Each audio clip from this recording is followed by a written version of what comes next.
สืบต่อการแต้มตอนดินเนาะที่แต้มตอนดินนี้เนาะเขาจะมีหลายวิธีเป็นหลายขั้นตอนสุดแล้วแต่แต่ละคนถนัดเนาะตัวอย่างข้าพเจ้าสิมาแต้มตอนดินแบบวิธีแปลงโมซะเนาะที่แปลงโมนี่จะเอามาใส่เนาะใส่กระดาษใส่ที่ดินใน Data Test 1 3ไปก่อนเลยเอามา Copy ตัวนี้ก็ได้เนาะ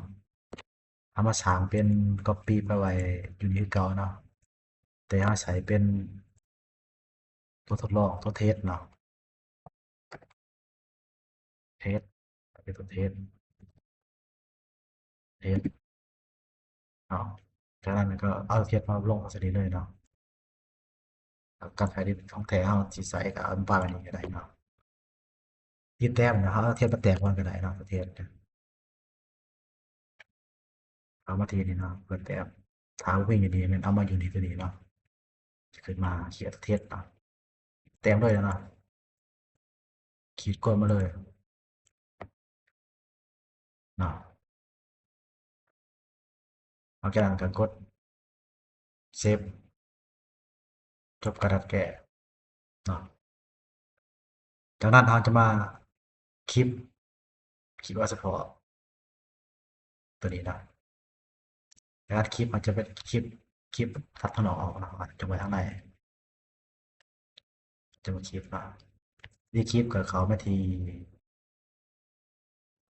นี้นะฟุตบล็อกนะ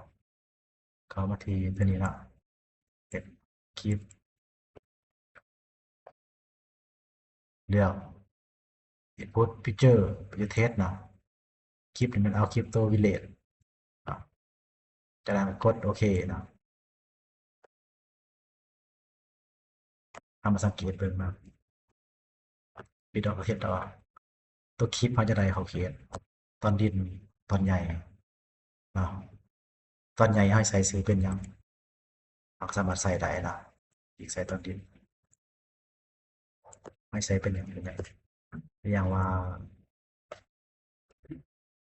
เดี๋ยวจะเบิ่งในโคดในนี่ก็เนาะ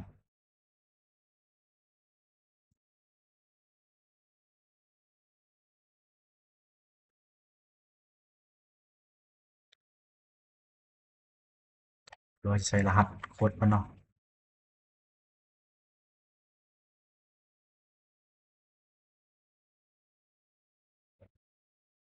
เป็นใหญ่เป็นปลาผลิตตัวอย่างเนาะเราเป็นปลาผลิต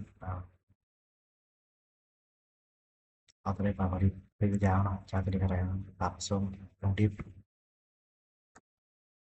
โค้ดตัวนี้เนาะเอาก็มาวางใส่ไว้เออพิมพ์รหัสโค้ดใส่เนาะวางเนาะซื้อมันเนาะปลาผลิตแห่งชาติจะผลิตศาสตร์ไปเจอเนาะเรียกว่าค่าแสดงโกเกตาผลิตแบบเนาะจากนั้นเอามา copy เนาะ edit ตัวนี้เนาะเราจะมาวางตัวนี้เนาะเสร็จเนี่ยเราจะมาวางตัวนี้นะก็คือกดวางการใช้ในปัจจุบันของเรากดวางใส่เนาะเซฟทำเป็นตัวเป็นแต้มเนาะที่โชว์เขียนออกที่ออกตัวที่เราใส่คือตัวนี้เองเป็นปลาพอดีเอามาให้โค้ดสีของมันเนาะ import เลือกโค้ดสีปลาไปใส่เนาะเลือกใส่ตัวอย่างเนาะใส่เป็นโค้ดเราสามก่อนเนาะกดโอเคเนาะเอามาสังเกตบ่ขึ้นมาแสดงว่ากดสีบ่ขึ้นกดใส่ก็บ่หมดเนาะก็กดบ่หมดเนาะจะยังมีตัวแชทแล้วก็ underscore เนาะเนาะกดเซฟกรณีดินบ้านเฮาอะมันนอนในเขตป่าผลิตหมดเนาะเฮาบ่จดกับบ่แต้มมอละเอียดๆเนาะเฮ็ดใส่ได้คือง่ายสุดไวสุดเนาะเป็นเทคนิค คนิคในการแต้มตอนดินเนาะส่วนประเภทหน้าครับขายคือกันเนาะตัวแท้ก็เฮาบ่เอามาใส่ปลาเมียนแบบนี้ตัวอย่างว่าตัวเทสนี่เนาะจะเอามาใส่เทสตัวแต้มมันนี่พอเคได้แล้วก็สามารถปิดออกได้นะทุบทิ้งเนาะเอาตัวที่มาแต้มเป็นหน้าใหม่ก็ได้เทสแต้มหน้าสุ่มหามาเคลียร์ได้เพียงบ่ได้มีหน้าเต็มตัวอย่างเนาะตัวอย่างว่าเคลียร์นี่หน้าติ๊กเต็มตัวอย่างว่าหน้าตัวอย่างเด้อแต่ตัวอย่างแต่ละเอียดแท้ต้องแต้มให้มันละเอียดเนาะอะไรเป็นหน้าอะไรส่วนต่างแยกแทงละเอียดเนาะ ใช้ไปหน้ากับงานมันเราถ่ายมันชัดเจนเนาะเป็นส่วนตัวแต่แผงคืนเนาะส่วนยังตัวอย่างเนาะเซฟเนี่ยจากนั้นที่เอามาใส่ครับมีแต่ว่าเปิดตัวนี้กันมาเนาะคว้าตัวนี้เนาะอีดิทในเรื่องตอนที่เราจะเอามาเนาะ copy วางในการวางใส่การใส่ที่ดินปัจจุบันวางใส่กดโอเคปึ๊บเนาะนอกจากนั้นให้คลิปเนาะ เพื่อเจาะหูมันโป่งเนาะเป็นโป่งที่หน้าของเราโป่งกระทั่งใช้โค้ด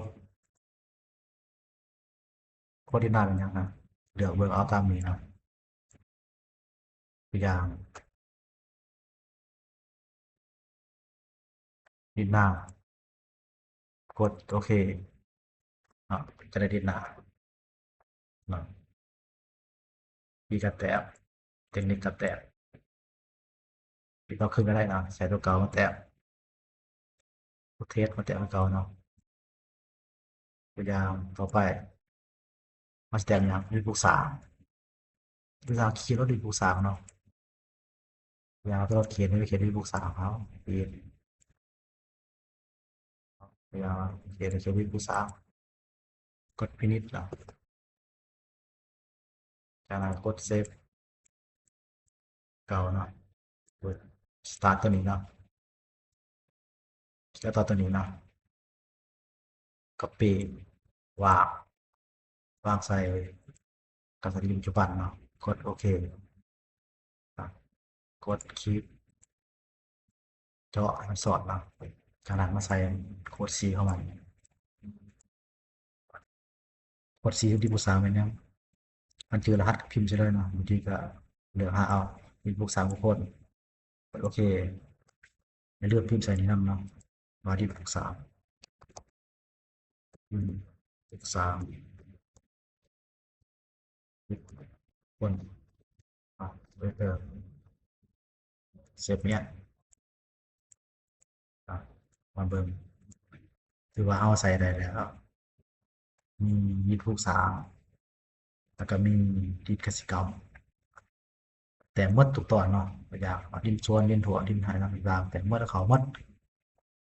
แล้วสุดท้ายมาจะมาแต่งเส้นทางกับแม่น้ำวิธีการแต่งเส้นทางกับแม่น้ำนี้เนาะเป็นนำในนี้เพียงแต่เราต้องไปแอดเอาเส้นทางเข้ามาก่อนทางเขามีใช้ได้เส้นทางเดี๋ยวเราเซฟไว้ใช้เส้นทางโหลดช่องมาสซีปึ๊บอ่านอกจากขนาดเส้นทางแล้วเนาะวิธีการทางสิมาใส่โดยเฉพาะทางเส้นนี้เขาสิกำหนดจังแม่นกันแต่ว่านี่การแตะไว้ให้คลิกเอาตัวนี้เนาะการใช้ในปัจจุบันมาแตะ หรือมาแต่งทดลองใช้ได้มีก็ได้นะแต่ในประเทศก็ได้นะปิดออกแต่ประเทศนะรีแทแต่ตัวจริงเลยหลายทางนะมีปัญหานะเอาใช้ปัจจุบันเลยมาแต่เราคิดว่าถ้าดีปัจจุบันเนาะดีเวลาเรา select นี่ให้ select เอาทางปึ๊บเนาะเป็นเส้นทางจากนั้นมา edit ต่อมา buffer เนาะเอาเทมเพลตเนาะโดยการใช้ปัจจุบันโอเคมาสังเกตเบิ่งมันหานำบ่เห็นเนาะตัวทางบ่เห็นเนาะ ที่หาที่ง่ายๆก็ไม่แก้ไขขึ้นเนาะที่หาเส้นทางเขามาที่นี่ก่อนเนาะเขามานี่ก่อนเนาะเจอที่ปัจจุบันเนาะหรือว่าตัวนี้ดูบอกเนาะเป็นเขานิวเทมเพลตเน็กฟินิชนิดเนาะจากนั้นมาเซเล็กตัดต่อวิธีเราก็เก่าเนาะกดเทมเพลตมันจะมีเลือกเส้นทางเนาะทางเขียนอยู่ทางผู้อย่างหรือทางดินแดงทางดินแดงคลิกสู่ทางดินแดงแล้วกดโอเคทางนี้สมมติทางค้างจังไหมยาวว่าค้างมันสมมติทางนะทางจริงนะ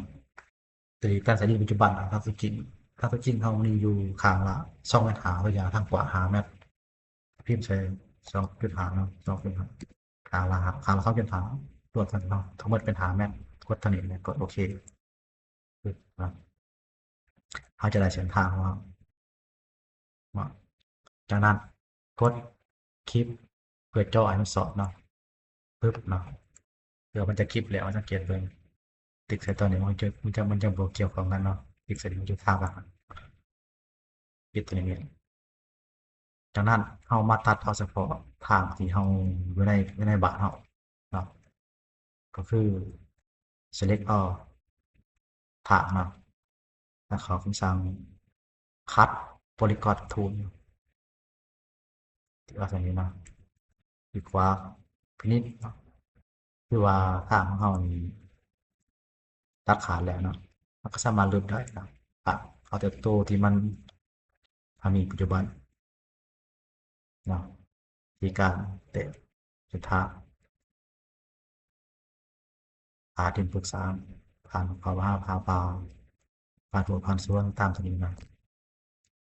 แต่ต่อไปก็คล้ายๆกันเนาะแต้มเลือกสิเอาแต่เรื่องเนาะแต้มเลยก็ได้เนาะแต่ที่แท้หาแต้มเอาตัวเทียบกับแต้มก่อนช่วยกันดีเนาะเทียบกับแต้มก่อน